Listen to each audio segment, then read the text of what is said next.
Welcome to Unbiased and On the Fence. I'm Shane. Thank you so much for joining. I want to first thank Scarab Performance for having me on Mandela Mondays last night. It was a blast. So special thanks to Dan and Scott, Ange, and Rach for allowing me to join you on the panel. It was a blast. And I hope to join you guys again sometime in the future. What I wanted to cover on this one is I've talked in the past about how to find residue, because you've got to consider how the human element is introduced into the mix, the human consciousness that can affect how the way things were is preserved. And I even mentioned before the way Moneybags was able to, he gets a lot of residue from singers and stuff like that, because they memorize songs and then they perform them, and the original words are preserved. Well, within artwork, here's one that Authentic Human sent me, this link, and I thought it was just absolutely awesome, because what we have here is this guy's recreating the Volkswagen logo, and this was back in 2013, and he's not looking at the logo that we're looking at the time that he's creating this. At the time he's creating it, it doesn't have this break in there.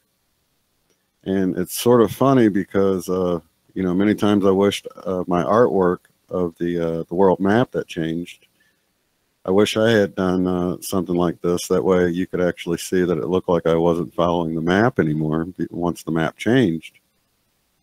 And yeah, so he kind of uses it as a template. He slides it over, and then he goes on through working on it. And here, I'll just jump ahead, let you see.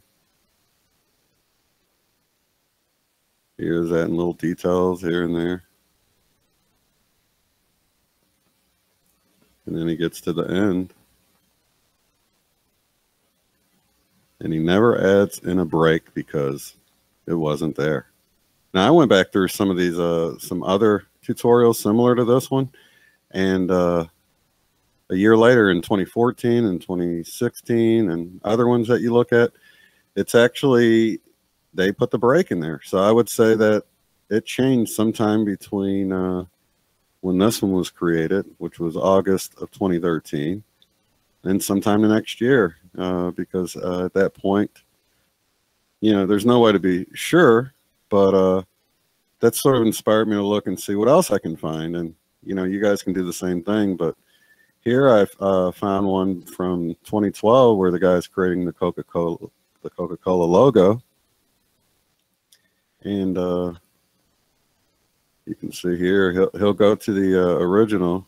You can see he flashes back and forth. There it was. He's got the original he's using as a template, and he'll keep looking at it. But same way here, he lines things up, but never adds in the dash. And man, I just thought that was awesome, just to see the Coca-Cola logo and see him completely ignore the dash, because for him, when he was creating it, it probably wasn't there. I mean, that's how I look at it. Special thanks to Duke and Crystal, Kelly. I appreciate you guys sending me Volkswagen residue. And somebody had made a comment about the residue, because they said, they saw a car in the rearview mirror and it looked like residue. It looked like it was the original Volkswagen logo. But the funny thing is, I've actually seen cars that I thought were residue, had the old logo, and went to take a picture. And once I got up close, I saw that it actually did have the brake. Some of them are hard to see when it's all silver in the crack and the light doesn't hit it just right. There it's obvious because it's got a shadow on it. But there you can see that it actually kind of catches the light. And sometimes you can't really tell unless you're, right up on it. I mean, look at this one at a glance. It looks like it's the original. So if I get residue and it's sort of grainy and it's not high res, I can't really say for sure it's residue unless I can see it real clearly. Because indeed it is, it's hard to tell sometimes. I mean, you can imagine seeing this out of the rearview mirror. It might look like it's the original logo. It's just hard to tell sometimes because they're all silver. I mean, that at a glance, if you went right up on this would probably look like it's the original. Same way here. So that being said, I came across some, I don't really call it residue, but I remembered Ford at one point having this sort of in cursive R for the thing, and it appears to never have had that in a lot of things. But look at this one. This is an airbrush stencil that you can order.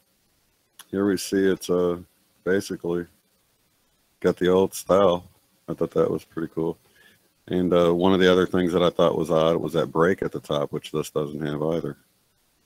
And then, you know, there's some changes that I'm really surprised people don't see because, you know, when I look at Sunkist like this, you know, it doesn't look too funny to me. But when I look at, you know, this,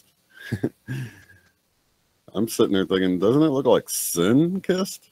And this has been talked about before, but I was actually trying to hunt down some other residue.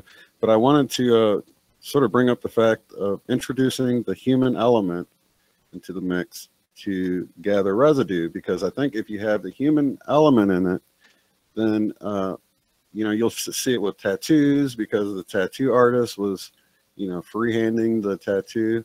But if he printed off the logo, put it on there, and then sort of followed the logo from what he printed off, it would be changed. And I mentioned that with labels. If somebody copies and pastes the name Febreze over from a file, or, you know, it's automated through the computers and it just puts in the name, then the name of Febreze on the little price tag in the store is probably going to change to represent the new spelling. But if someone's either writing it by hand or just typing it off of memory, how they know, then you might have some residue in it. And that's, I think, how the residue survives. So with that, I will leave you, and happy hunting. I will see you on the next episode. Have a good one.